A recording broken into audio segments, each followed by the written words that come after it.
You're watching the Nokia 220 4G disassembly.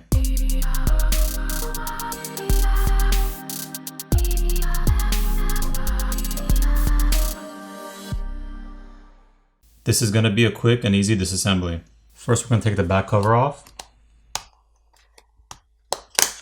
Now we're going to remove the battery. There are 6 T5 screws we need to remove. Let's go ahead and remove those. Now once the screws are removed, we need to separate the back panel from the housing assembly.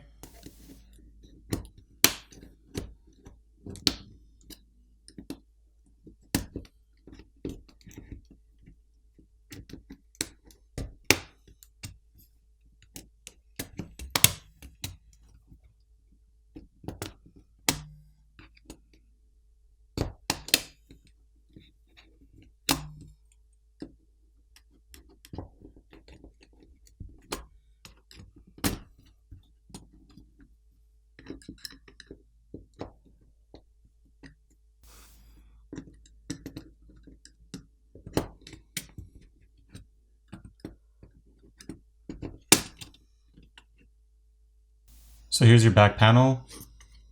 You have your loudspeaker right here. Here's your antenna assembly over here. Runs through on the bottom part of it. And here's your main board.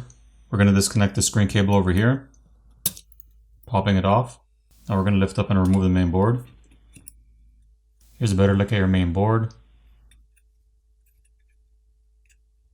You have your microphone down here. So if you're planning on replacing the keypad for your keys, if they weren't clicking or whatever the reason may be, there's 4 catches on the corners. You have to pop those off. Just push them up.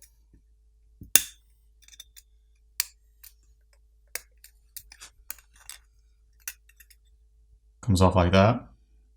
And then at this point, you'd be able to peel off the white tape over here that's holding down the keys.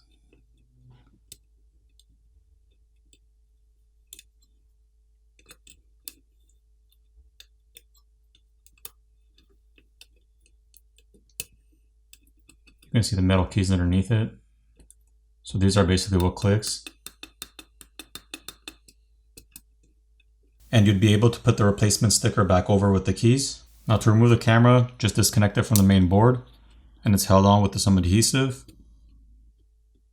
So just pry it off. You have your headphone jack right here, and you have your charger port over here, and it is soldered onto the main board. So if you ever broke it or had to replace it, it's not going to be an easy job. You have your earpiece speaker right here, and your screen is easily replaceable. Once you disconnect it from the main board, you can just lift it up and remove it. And your rubber keypad layout just pops off like this. The glass piece over here is just held on with some adhesive, so you just have to pry it off. You can use some heat to loosen up the adhesive underneath it and just peel it off. So here's the phone completely disassembled. And now we're going to go ahead and put it back together.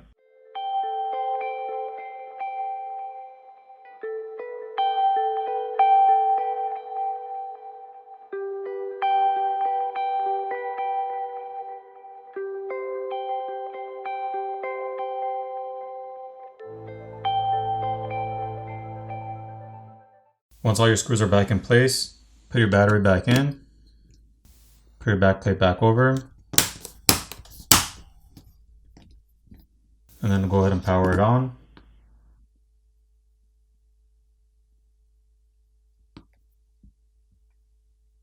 And you're done. If you guys want to see more teardowns and disassemblies, make sure you subscribe and click on the notification bell so you'll be notified the next time I upload a video. I'll see you guys in the next video.